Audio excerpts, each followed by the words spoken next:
Hola, mi nombre es Yasmín y en esta ocasión les voy a hablar sobre el monstruo de los Andes.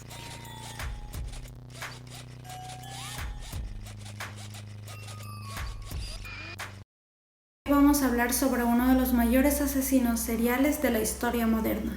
Su nombre es Alonso López y ha cometido más de 350 crímenes en países como Ecuador, Colombia y Perú, y se lo conoce como el monstruo de los Andes. Para empezar este video vamos a hablar sobre su biografía.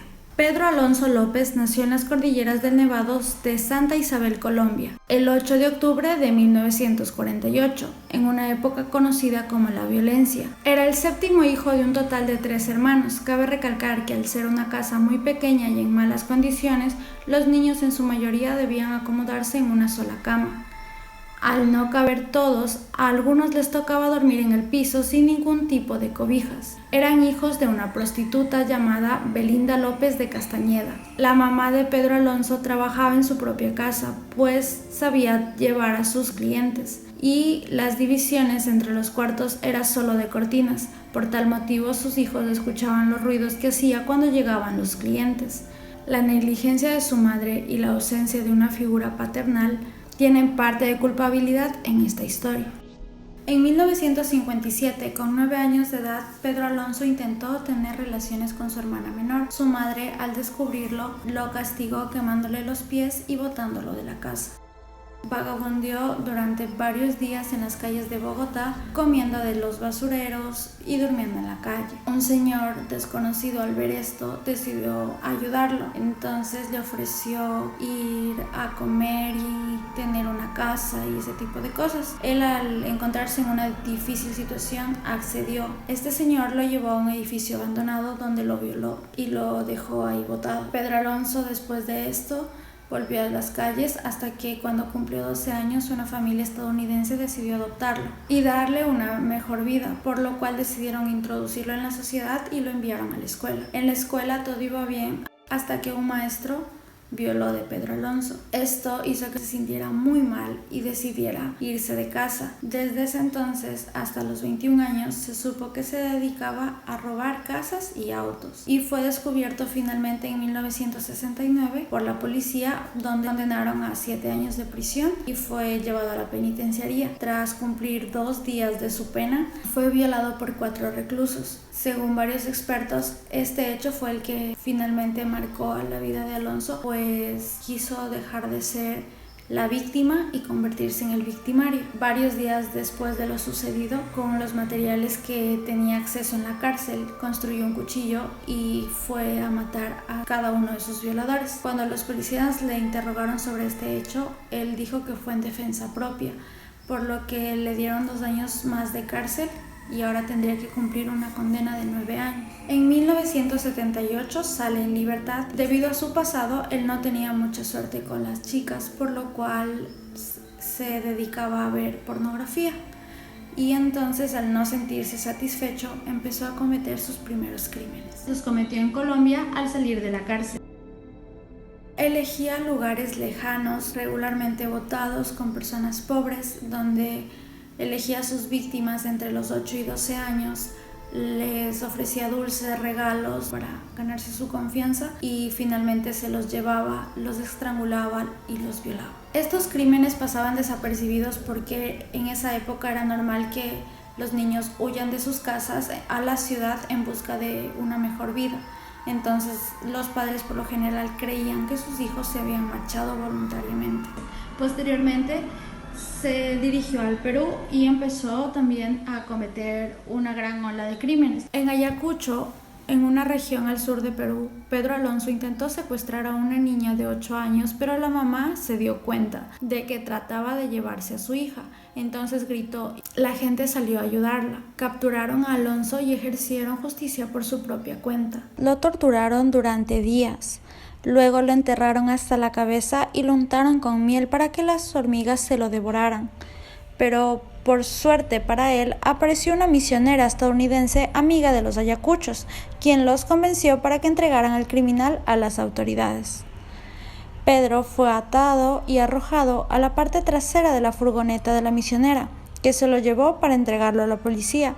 Sin embargo, la mujer se apiadó de él y lo liberó en la frontera con Ecuador. Huyendo de la injusticia de su país. Primero se fue al Perú, pero ahí la situación había sido peor. Hasta que llegó a este hermoso país en busca de una tía, doña Amelia López de Jaramillo, pero no la encontró. Y entonces, sin dinero, se puso a buscar ayuda de los habitantes del Ecuador. Cuando Pedro Alonso llega a Ecuador, se llega a notar un crecimiento de la desaparición de mujeres jóvenes, a lo que la policía vinculaba con esclavitud sexual y trata de mujeres. En abril del año 1980 ocurre en Ambato una inundación, la cual deja al descubierto 4 cadáveres de niñas, las cuales habían sido reportadas como desaparecidas. La policía, al notar esta situación, lo que hizo fue tratar de buscar el culpable. Después de varios días de haber encontrado los cuerpos, la señora Carmina Poveda se acerca a la policía a denunciar que un hombre intentó llevarse a su hija de 12 años mientras ella hacía sus compras en el mercado. Señora, ¿dónde me lleva? ¿Te gustan los caramelos? Sí. Aquí cerca tengo más caramelos. ¿Y te gustan los juguetitos? Sí. También tengo juguetitos. Vamos entonces, muñeca, vamos. Gracias a Dios, ella avanzó a darse cuenta, gritó y los comerciantes ayudaron a detener al tipo. ¡No le he cogido a nadie! ¡No! ¡Yo no le he llevado! ¡No tengo mis derechos! ¡No tengo mis derechos! ¡Suéltenme! ¡Suéltenme! ¡No tengo derechos! ¡No tengo mis derechos! ¡Suéltenme! El cual fue puesto desde la policía ecuatoriana, la cual intentaba que éste hablara, pero él no cedía. Y buscaron varios métodos y en uno de ellos encontraron hacer que hable con un sacerdote bajo el secreto de confesión.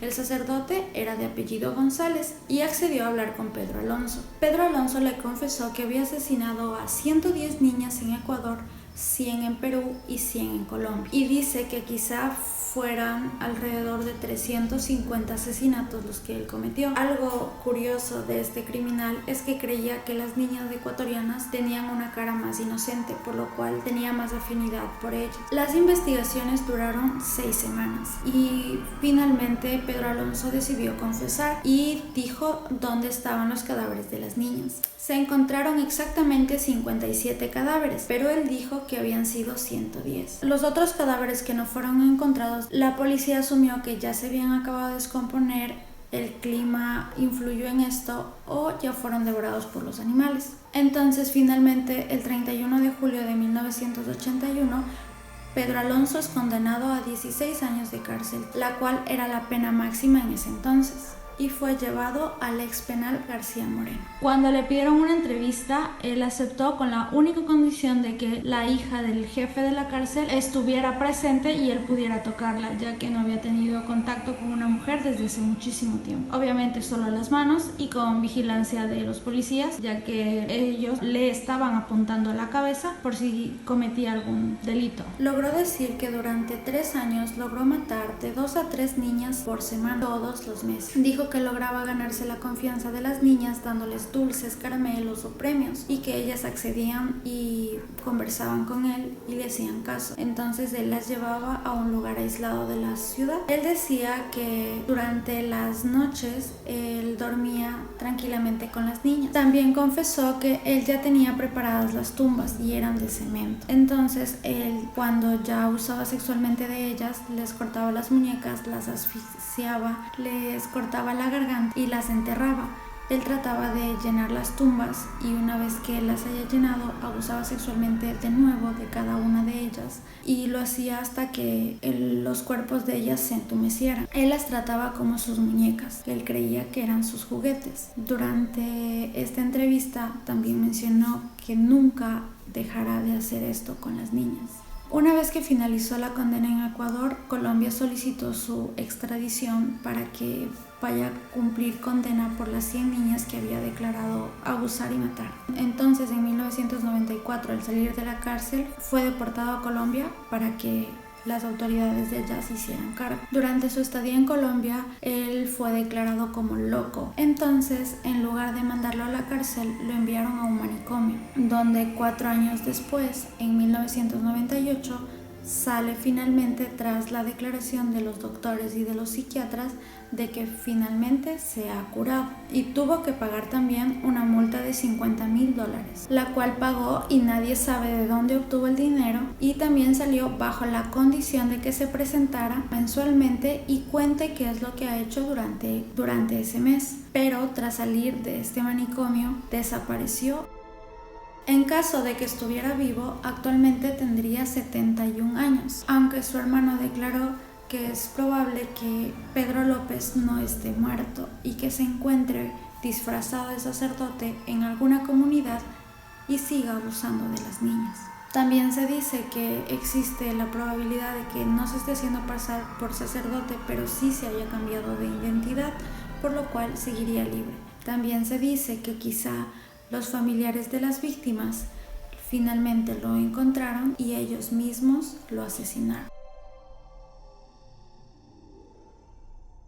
Antes de ser capturado en Ecuador por violación, fue capturado 2 veces antes. La primera fue por ir a dejar una carta en un banco a nombre del gerente para recibir ayuda, y la segunda fue por intentar robarle a una señora. En la segunda, 2 policías emitieron un reporte diciendo el primero que era una persona nociva para la sociedad y que debería ser expulsada inmediatamente del país, y el segundo asegurando que no representaba daño y que no tenía antecedentes penales. Si se hubiera atendido al primer requerimiento, quizá no hubiéramos tenido que pasar por tanto sufrimiento. Algo importante también es que él no aceptaba que hacía los crímenes solo, sino hablaba de un tal Jorge Patiño, quien era su supuesto amigo y con quien siempre andaba. Lo cierto es que Jorge Patiño no existía y que solo era fruto de su mente loca. Dando una larga condena de 16 años, me faltan 2 años en la actualidad para cumplir los 16 años. Me veo en un prejuicio sobre esta detención por andar involucrado en una aventura ciega por parte de X persona que me enseñó, por la cual era mi deber como buen ex ciudadano entregarle o enseñarle lo que yo había participado. Algo curioso de este personaje es que hubo una ocasión en la que no aceptó una entrevista, pero al momento de hablar con el periodista, él le incitaba a que entre a su celda. Otro dato curioso también es que el último registro que se tuvo sobre él fue en 1999, y en el 2002 la Interpol emitió un boletín de búsqueda y meterlo preso por otros crímenes de violaciones. Usted violaba y mataba. Me enseñaron, estoy de acuerdo en la violación y el rapto, pero no el sacrificio, porque es muy grave. Tan grave es en el sentido de que todos tenemos derecho de la vida. López solía...